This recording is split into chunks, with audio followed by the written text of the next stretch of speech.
worse is the Chicago Bulls.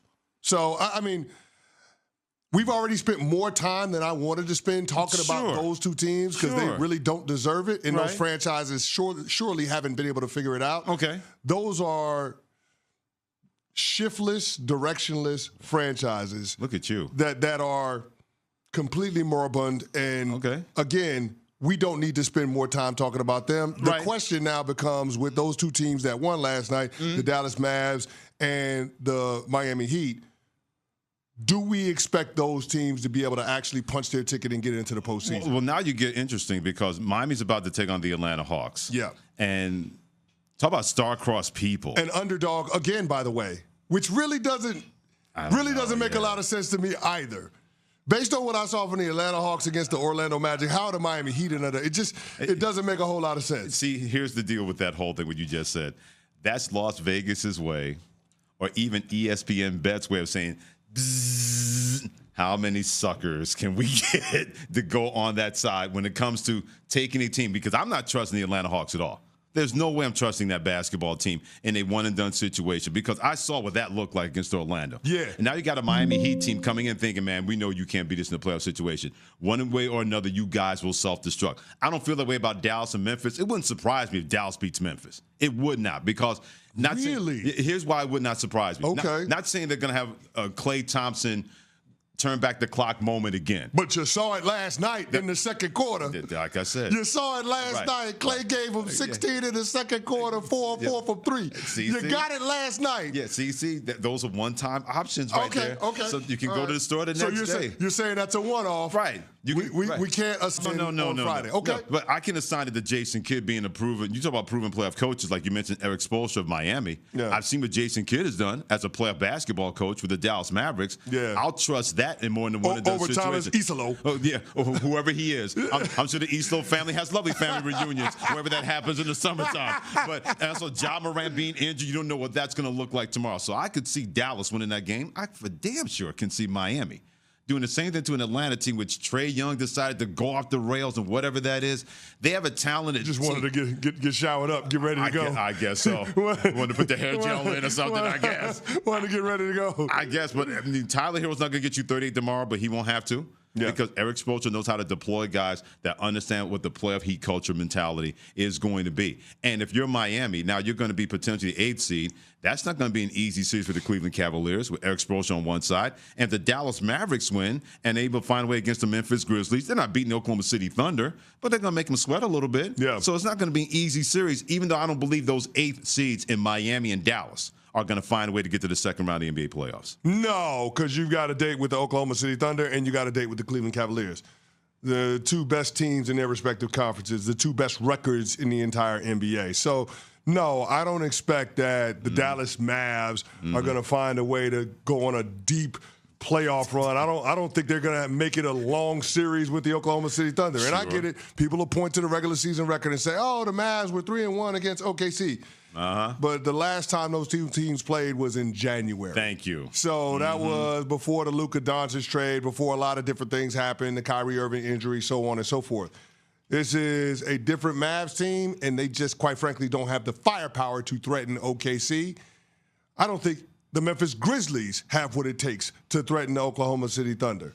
Whoever they play, whoever that 8th seed ends up being in the Western Conference, that's going to be light work. Yeah. That is a gentleman's sweep. Yeah. Point blank, period. To me, Memphis shot their shot and lost their shot against Golden State. Yeah, and here's the thing. If we're saying which 8th seed has the better chance of making it a long series in the first round, I guess I would go with the Eastern Conference team. Me too. But I think people disrespect the Cleveland Cavaliers on a level that just does not make any sense. Yeah.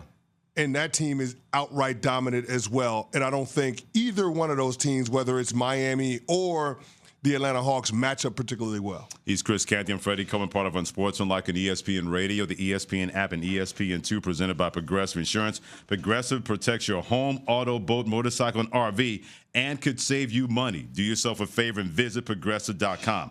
And what could the Lakers and the Warriors of this year have in common with the Chicago Bulls of the 1990s? We'll give you that after CC has this word for you from ESPN Bet. And Michelle Smallman on ESPN Radio, the ESPN app, SiriusXM Channel 80, and also ESPN2. Brother Chris Canty, look at you, Mr. Money Line.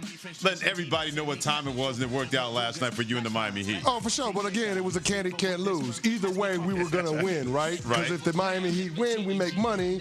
Kev Lowe, Lucchini falling from the sky. But if the Miami Heat lose, then we get to make fun of Evan Cohen in this hope springs eternal about the Miami Heat being able to go on a deep playoff run. See, that's the wonderful thing about you, that you know how to read the room. You understand exactly that if the room dictates this, that's where we go to that part of the room. For sure. And the room was there. I'm all about making the best content for the show. What's in the best interest of the show? I am rooting for us, Freddie Coleman. Absolutely. You got to root for the show. That's what it's all about. Yeah. So when we start going with the best bet, of course, having a tie into the show only makes it that much more spicy. Yeah. The one thing that really helped your bet is that the Bulls continue to be in purgatory.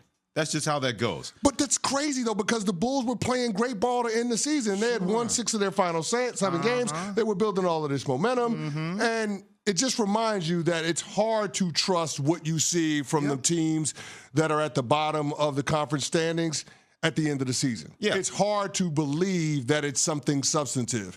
It's more of the apathy of the teams that they're playing against as opposed to a product of an organization, a team being able to figure something out. Yeah, I keep warning people, and, I'm tired of being right when it comes to stuff like this.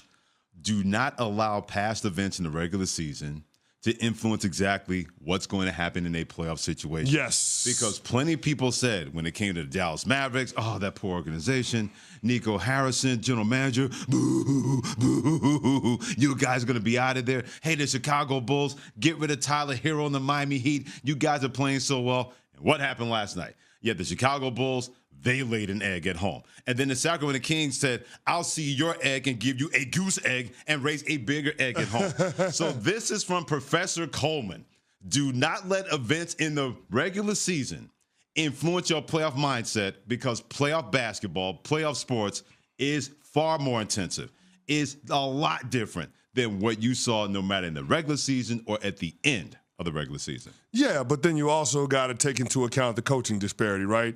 The Miami Heat have one of the best coaches, if not the best coach in the sport, in Eric Spoelstra. And let's just say that is not the Chicago Bulls situation with Billy Donovan. Yeah. Well, by the way, it's not the situation with him. If you're the Chicago Bulls, and I'm glad you brought this up in terms of that coaching disparity, because we had that last night when you had Doug Christie on one side for Sacramento and Jason Kidd on the other side for the Dallas Mavericks. And specifically, when it comes to Billy Donovan in Chicago and then Eric Spoelstra in Miami, if you're the Chicago Bulls, what kind of organizational decisions are you going to have to think about? For the third straight year, your team has been in a play-in situation. Yeah. It doesn't seem that curve is going up. It seems that you're like, you're flatlining. I just don't know how much runway you give him. I get that he had a lot of success at Florida and at OKC. That's all well and good. Right. But what we saw from him at other stops in the NBA, it feels like it's more of a byproduct of what those front offices did as opposed to what he's done. Okay. Because he's been in Chicago for 5 years and they had but one winning season. How much runway does a coach supposed to get? Now, I ain't sitting here trying to get somebody fired. No, I'm not calling for Billy Donovan's job, but I'm just acknowledging that in last night's loser-go-home scenario, I don't know why we didn't have more faith in the Miami Heat being able to go on the road and get that done. I was surprised that the Heat, according to ESPN Bet at the end of my show yesterday, they were the underdog going into that game. And I guess everybody wanted to assign a certain level of performance to the Chicago Bulls based on what we had seen throughout the month of March. Right. But they just not that team. They're not that team, and they don't have that experience. Conversely, when you got guys like Bam Adebayo and Tyler Hero, they know what it's like going on a deep playoff run. They know what it's like playing in the NBA Finals. And that was on full display in the first quarter where Tyler Hero goes off for 16 points and doesn't miss a shot from the field. Doesn't miss a shot. Yep.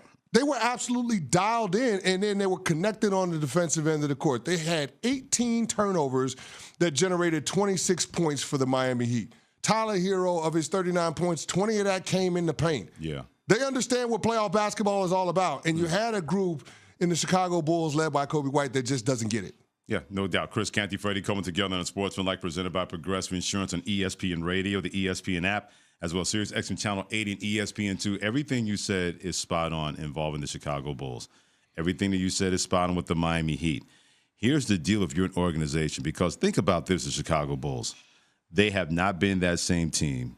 They have not been that same organization ever since Derrick Rose tore his ACL in that series against the Philadelphia 76ers. Yep.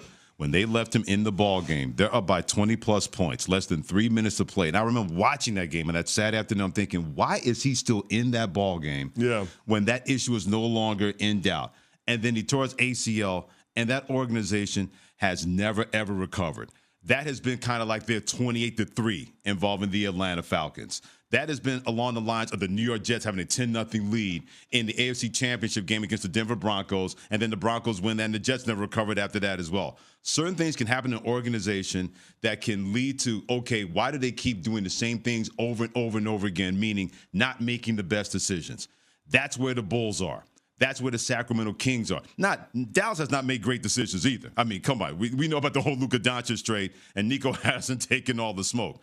But certain organizations always seem to find a way to get in their own way. And we saw that manifest itself last night in Chicago and in Sacramento with both of these organizations who I don't think right now have any idea how to get whatever train they need to find to get back on the winning track that they thought they were on not too long ago. Yeah.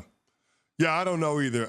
I mean, they're both places right now that are irrelevant when it comes to the conversation around the NBA. You use the I word. Yeah, it's irrelevant. People don't care about what's going on in Sacramento, and people have become apathetic to what's happened with the Chicago Bulls. True. That's the worst place to be in sports. I mean, I know a lot of people always look at what's going on with the Dallas Mavericks and Nico Harrison, the Fire Nico chants, the closed door media session. That was weird. The explanations that seemingly don't make a lot of sense, and the vitriol, the backlash that comes along with that. People think that's bad. Right.